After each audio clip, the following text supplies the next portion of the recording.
No duermo de noche. La pasás mal, las deudas. No sé de qué más privarme. La pasás mal, las deudas. Un callejón sin salida que me ahoga. La pasás mal, las deudas. Basta, quiero salir y dejar de estar en este lugar. Endeudados, la salida y el final. Un podcast por Ambo Abogadas. Bienvenidos a un nuevo episodio de Endeudados, la salida y el final. El podcast donde hablamos de deudas, bancos, derechos y cómo dejar de sentir que el sistema siempre gana. Y donde también te explicamos cosas jurídicas complejas de una manera simple. Porque cuando una persona está endeudada, confundida o siendo maltratada por un banco o sus cobradoras, necesita información clara. Exactamente. Y hoy vamos a hablar de un tema que genera muchísima curiosidad. ¿Por qué hay personas que demandarían a los bancos? ¿Y qué es eso del daño punitivo que a veces escuchamos abogados que nombran hablar de esto? Porque muchas personas creen que demandar a un banco es imposible, como si ellos fueran los intocables, que tuvieran el ticket y la salida hacia la impunidad eterna. Y no, los bancos también incumplen, también cometen abusos y también pueden ser condenados judicialmente. De hecho, lo son y muchas nosotras lo hemos logrado nomás. Sí, Muri, totalmente, y con mucha furia y tratando de resolver situaciones sin mucha jurisprudencia a nuestro favor. Pero el tiempo cambió, desde el 2018 hasta la fecha hemos progresado. A ver, Muri, arranquemos por lo básico. ¿Por qué una persona llega al punto de demandar a un banco? Bueno, porque generalmente agotó todo antes, ¿no? Nadie se levanta un lunes diciendo ¡qué ganas de iniciar un juicio! La gente demanda cuando siente que no la escuchan, cuando la maltratan o cuando le generan un daño económico y emocional enorme. O sea, cuando no hay otra salida más que el juicio. Y además porque en las mediaciones te dicen los abogados, no tengo instrucciones para arreglar, el banco no arregla. Y entonces así los motivos son muchísimos. Débitos automáticos indebidos, intereses abusivos, préstamos que jamás pidieron, desconocimiento de consumos, hostigamientos, bloqueos de cuentas, estafas y en general muy poca información de cómo se formó la deuda. Y pero no te olvides de esas pobres personas que tienen su cuenta sueldo en esos bancos en donde tienen deudas y les chupan todo el sueldo, o sea, los dejan con la cuenta en cero. O incluso cuando el banco incumple su deber de seguridad, porque muchas veces el cliente termina siendo víctima de una estafa y el banco intenta lavarse las manos diciendo, usted compartió un código. Sí, siempre tienen alguna cosa para salvarse y caer bien parados, ¿no? Como si toda la responsabilidad pudiera caer sobre el consumidor mientras ellos tienen una tremenda estructura, contadores, veedores y todo tipo de empleados y el pobre consumidor se tiene a sí mismo y a su conciencia. Exacto, y ahí entra algo muy importante, la relación de consumo. El cliente bancario está protegido por la Ley de Defensa del Consumidor en Argentina. Recordemos que es la parte más vulnerable del vínculo jurídico contractual. Sí, y se lo asimila a la sensación que tiene la mujer golpeada o el trabajador asalariado, porque tal es el nivel de desprotección que tiene el consumidor que la ley da herramientas y da principios a favor de esto. O sea que el banco tiene obligaciones especiales y hay todo un sistema para proteger al consumidor. Totalmente. Por ejemplo, tiene el deber de información, el deber de trato digno, el deber de seguridad. No alcanza con decir, fue culpa del cliente. Sí, siempre te dicen, bueno, pero su cliente consumió, su cliente es el responsable de los consumos. Sí, claro, el cliente consumió, pero a valores históricos, no con esos intereses que le pusieron y que lo mataron. Nadie consume con un 150% de interés porque, al ver, Muriel, el sueldo no aumenta un 150% todos los meses. Pero hay algo que me impresiona muchísimo. Cómo las personas llegan a canalizar, a aceptar y a normalizar ese maltrato bancario que te aniquila. Sí, escucho mucho en consultas que me cuentan clientes que les dicen frases como y bueno, son bancos, contra ellos no se puede, algo habrás hecho, ese chip que tienen los consumidores, ese chip que también te lo meten las empresas de cobranzas, ¿no? Cuando te asustan con que usted debe 25 millones de pesos y si no le vamos a embargar.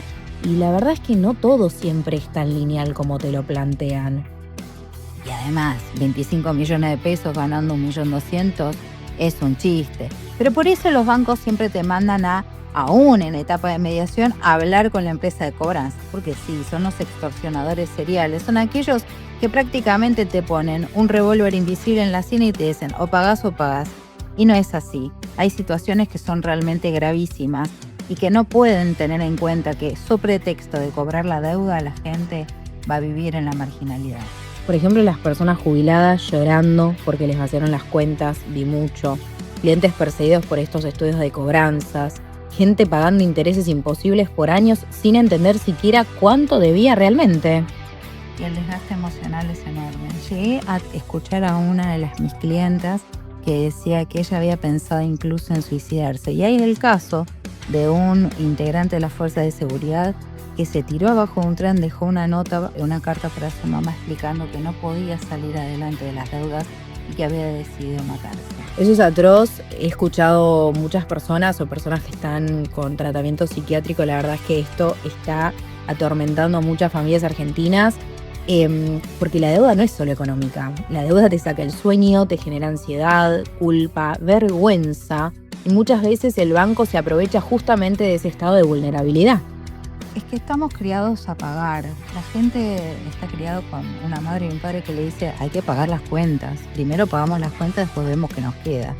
Pero bueno, vayamos al tema estrella de este episodio. ¿Qué es el daño punitivo, Muri? Bueno, acá viene lo muy, muy jurídico, ¿no? El daño punitivo es una multa civil que puede imponer el juez contra una empresa, en este caso el banco, cuando actúa con grave desprecio hacia los derechos del consumidor. O sea, esta no me importa nada que tienen los bancos para con los consumidores bancarios.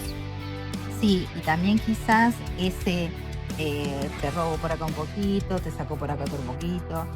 Te cobro seguro de esto. Te aplico seguro de esto, te cobro el interés sobre el IVA, que tampoco corresponde. No se trata solamente de compensar el daño, sino que es una absoluta falta de conciencia y de interés de lo que estás dañando con ese quehacer. Exactamente, es eso lo que hace el daño punitivo, ¿no? Es eso lo que busca el juez, que esta multa le duela lo suficientemente a esta empresa, en este caso al banco, como para que esta actitud no se vuelva a repetir en un futuro. No es te devolvemos lo que te sacamos. El daño punitivo busca castigar conductas graves y evitar que vuelvan a repetirse. Por eso tiene este carácter de multa, ¿no? Sí, yo me acuerdo que en un juicio que le gané, creo que al Itaú, la multa era realmente muchísimo más grande que el daño material, porque la actitud que tuvo el banco, habiendo perseguido y habiendo cobrado todo, era aberrante. Te llaman a todas horas y te hacían pasar cada de papelones. Es realmente una sanción ejemplificadora para que antes de volverlo a hacer lo piensen. Claro, tal cual, porque si el banco le sale más barato incumplir que cumplir, entonces va a seguir haciéndolo. Esa es la clave. El daño punitivo aparece para decir, no podés tratar así a los consumidores y que no pase nada. Dame ejemplos concretos donde podría pedirse el daño punitivo, Muri. Bueno, cuando el banco ignora reclamos durante meses, cuando siguen hostigando a alguien pese a saber que la deuda está discutida, cuando no frenan débitos indebidos, cuando vulneran datos del cliente, cuando actúan con indiferencia absoluta frente a una estafa o cuando hay prácticas masivas abusivas. Y hay algo importante, el consumidor muchas veces se siente solo frente a estas estructuras gigantes. Además, el solo hecho de pensar enfrentarme a un banco ya da miedo. Sí, por eso el acceso a la justicia es tan importante. Y se logró. ¿Te acordás del plenario que saqué? Ambos contra CMR Falabella. Gracias a ese plenario, la justicia en la nación es gratuita para el consumidor. Y hay una crítica muy común. La gente demanda para sacar plata, pero no es así. Es la única forma, quizás, de hacer un poco de justicia. Y la realidad es que la mayoría de las personas demandan porque están agotadas, porque nadie les resolvió nada antes. Además, iniciar un reclamo lleva tiempo, energía, desgaste emocional, pero lo otro es un callejón que va directo hacia el precipicio. Totalmente, y algo importante. Reclamar derechos no es abuso, ¿eh? Abuso es una entidad enorme, haga lo que quiera, con consumidores comunes, como es el tema de los bancos. Sí, es como una cuestión de David y Goliat, ¿no? El grandote que quiere hacer bolsa al chiquito. ¿Qué le dirías a alguien que siente que el banco lo perjudicó? Primero, armate hasta los dientes, guardá todo, capturas, mails, movimientos, llamadas, números de reclamo, resúmenes de tarjetas, el detalle de los préstamos que haya sacado. Claro, documentar absolutamente todo. Siempre. Segundo, no te dejes intimidar. Y tercero, asesórate con un profesional que trabaje derecho del consumidor y derecho bancario. Porque muchas personas creen que no tienen salida, ¿sabes? Eso es horroroso. Pero la tienen. A veces no es inmediata. A veces lleva tiempo. Pero sí existen herramientas legales. Bueno, hoy hablamos de algo muy importante. Porque demandar a los bancos no es un capricho. Es una decisión difícil, que asusta, porque los vemos ahí, los señores bancos, algunos internacionales. Pero realmente tiene importancia ese daño punitivo, porque es la única forma que tenemos de tratar que esto no siga pasando en un futuro. Y sobre todo entender que el consumidor tiene derechos, ¿no? Aunque muchas veces quieran hacerle creer lo contrario. Si les gustó este episodio, compártanlo con alguien que necesite escucharlo, quizás con un mate. O traten de darse cuenta que esa persona está endeudada, porque muchos de ellos no lo cuentan, pero uno lo puede ver porque le ven el dolor o porque se acuotan mucho en los gastos. Así que traten de abrir a la gente que está encerrada en esa cárcel mental de la deuda. Y recuerden, estar endeudado no significa perder la dignidad ni quedarse sin herramientas. Esto fue Endeudados, la salida y el final. Nos vemos en el próximo episodio. Chao, chao.